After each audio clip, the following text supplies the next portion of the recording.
when I think about how HIV has impacted, not just black men and not just black women and not just black communities, but I think about even how it's impacted us internationally, it tears at my heart. When I think about black gay and bisexual men, and a group that's really affected by and hardest hit by the HIV epidemic. I get concerned when those communities don't know about these trials, and they have concerns about these trials, and they may not have people to take their concerns to. Sometimes it's just a conversation. Sometimes people have questions, but they're not sure what those questions are that they want to ask. And so it makes my job important to be available for the community so that when they have questions, whether or not it's in my off hours and when I'm hanging out at the club and, trying not to think about work, I still find myself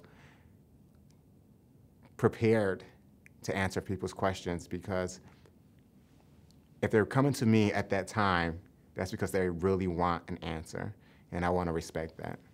There are times that I struggle to find that motivation when, recruitment numbers are down, or when I feel like one more person has, told me they didn't want to hear about an HIV vaccine, or when another person has told me, Kevin, I'm HIV positive.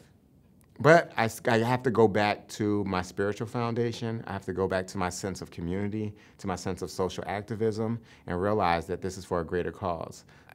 As someone who's 34 years old, most of what I remember in terms of health and public health is the HIV epidemic, and a lot of stigma directed towards gay men, to sex workers, to all those people that people say were bad.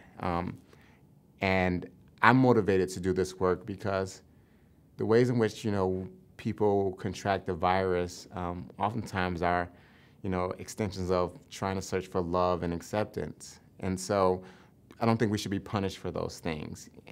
If there's a way that we can find, embrace, accept love from others without having to fear becoming infected with HIV, I want to be a part of that process.